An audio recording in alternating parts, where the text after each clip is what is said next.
छेरिया के दूध बेचा था कि बोकरिया के? सेकंड क्लास बिल्कुल शुद्ध है। अरे तोरे असल ले लेके पैसा मोल भाग जाती। अब मोला नकली दूधला दे देते, नकली दूधला। मैं सपेरा बाबू और सपेरा बाबू असली दूधला पीता और असली दूधला अपन सांप ला पिया था, तब वह बड़ा टना टन खेल दिखाती। नहीं तो सिमटे बैठे रहते। ऐसे समझते होते हैं ते का नाराज हुआ था दूध वाली? नहीं हो नाराज। ले आ बैठ जा दुआरी पर।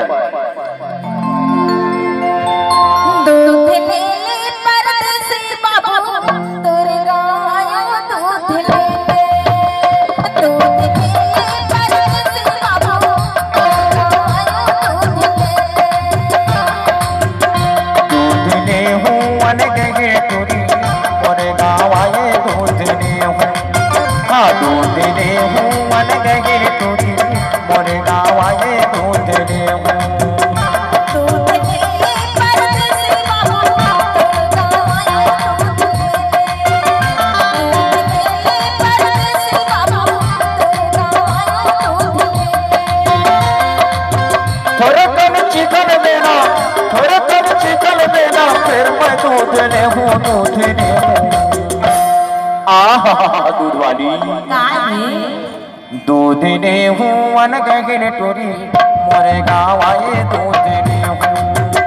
दूध ले हूँ अनगे टोरी मोरे गावाए दूध ले हूँ।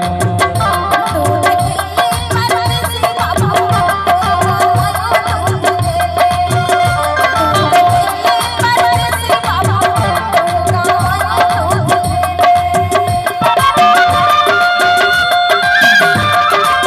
ले।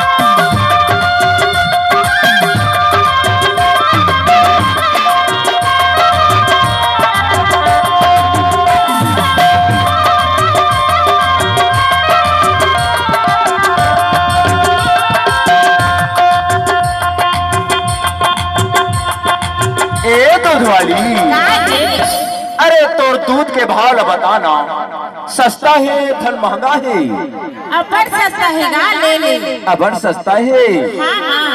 कई रुपया बाद दूध वाली दे दे उधारी पैसा दे हाँ पाली। दे दे उधारी पैसा दे हाँ पाली।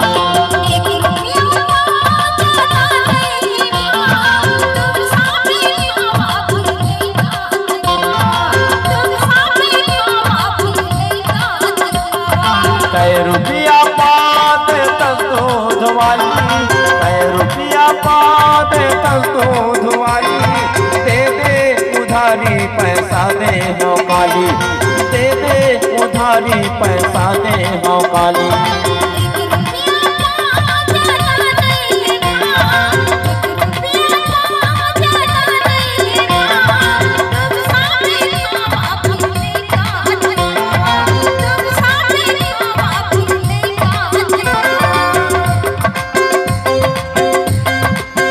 अगरी के धरत धरत, अगरी के धरत धरत मरुआ धरा के दूध ले हूँ। आहा दूध वाली। दूध ले